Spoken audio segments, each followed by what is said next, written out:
Hello everyone, welcome to A Foreigner Farming in the Philippines. This is Sergeant Siason. Did I say that correctly? Yeah, Senior Master Sergeant. Senior Master Sergeant Siason. And he's been very gracious. These are one of the checkpoints that you often see beside the road in the Philippines. And I wanted to stop and ask permission. And this nice Senior Sergeant has agreed to answer some questions. And so the general purpose of this, what is the goal for these checkpoints? The goal is this checkpoint, sir, is for anti-criminality. Anti-criminality. And to serve the law, what we call RE 4136. It is the traffic rules and regulations in the Philippines. Uh-huh. Yes. And so your main focus is to curb transport of drugs and drug paraphernalia. Is that the main focus?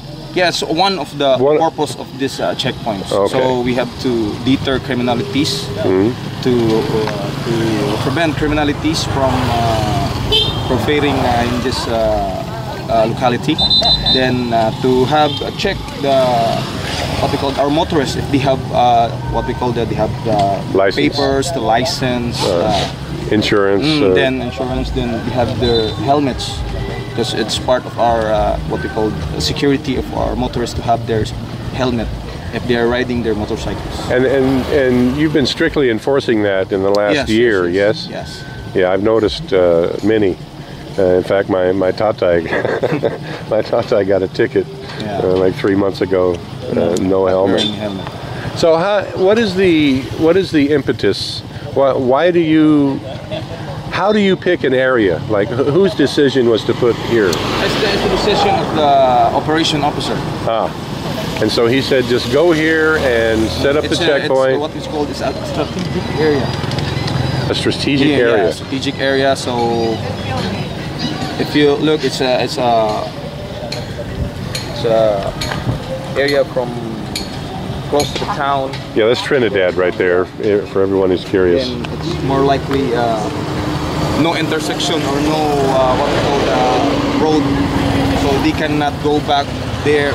So they can't go around with the barangay road and go around the checkpoint. I understand.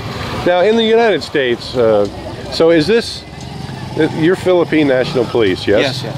And then the gentlemen in the blue shirts are LTO? Traffic enforcers of this locality.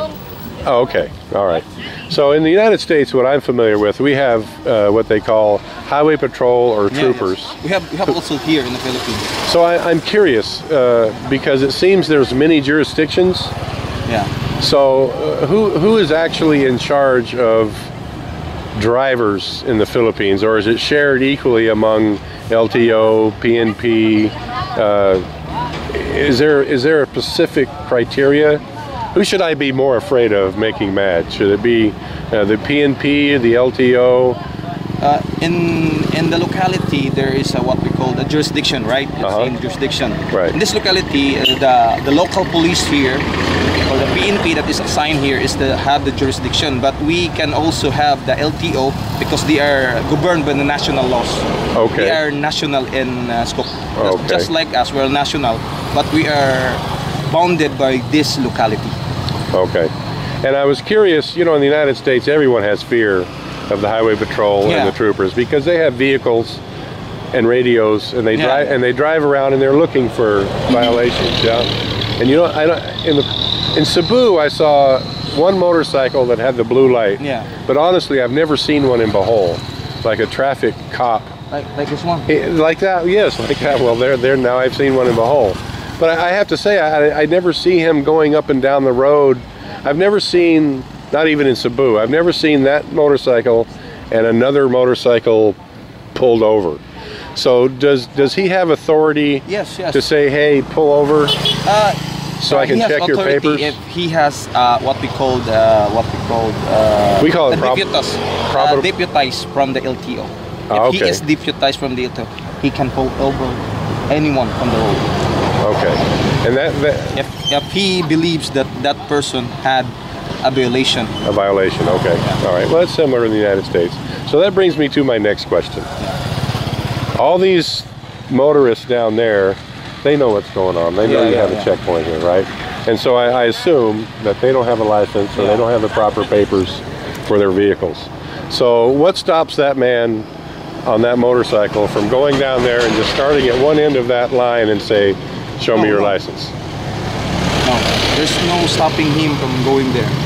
He just chooses not to. No, yeah. And is that you know, I understand a bit about the culture in the Philippines. Is that because he probably knows that they don't have the peso to get a license anyway, so why waste everyone's time?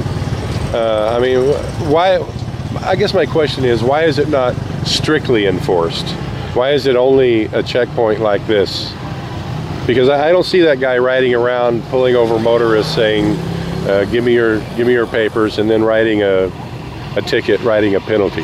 Yeah, it's not common practice, yes? Yeah, it's because what we call that he is not deputized to do so.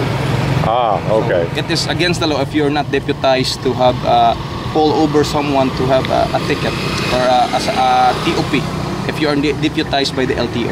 Okay. It's against the law. And so that would be much more common around Tagbilaran? Yes, yes. But if we have our TOP or we have our deputized, so we can pull over anyone to have to check if their papers are good. So in this particular instance, in this right here, there's no one that's deputized to... We have deputized, but as of now we have no ticket because a few weeks ago we have big time for citation TOP, issuance of TOP to violators of the law. So you ran out of tickets? We have 50. On that day we issued 50. 50? On that day only. Wow, that's a lot. So I have an opinion, and my subscribers and even other Filipinos have an opinion. I want to ask you, because I would consider you an expert, sir. What is the percentage of drivers driving on roads in Bohol, let's just say Bohol, who have a driver's license or who don't have a driver's license? I think my opinion is, in my opinion. Yes, just your opinion. In my opinion, not more on the statistically. Yeah, it's just your guess. As of now, we have more motorists now. I think it would be more than 50. More than 50% have their license or have gone to LTO to get their student.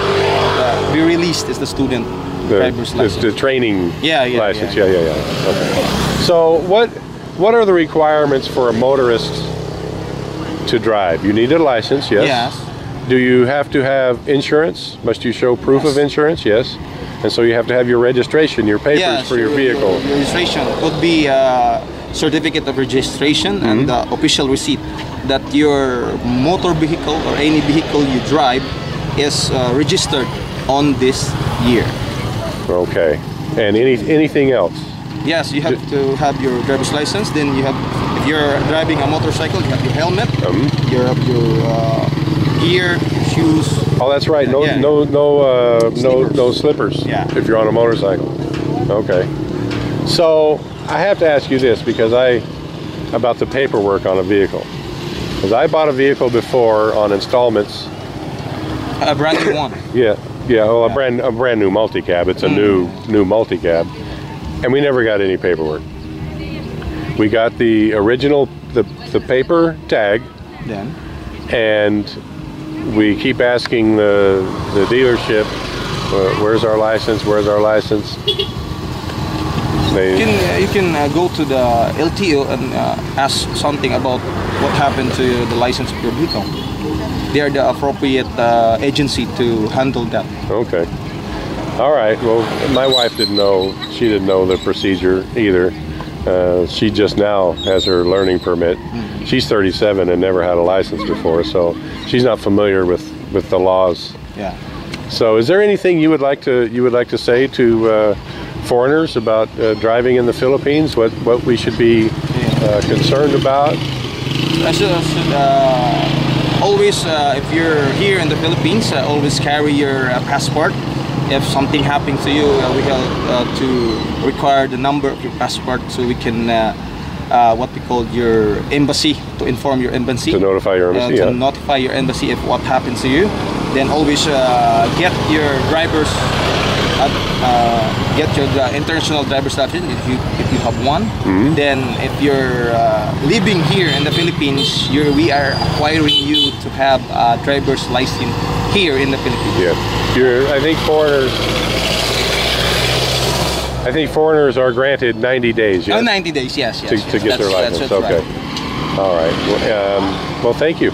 I appreciate your time, sir. Honestly, I do. I know you have a busy day and a dangerous job.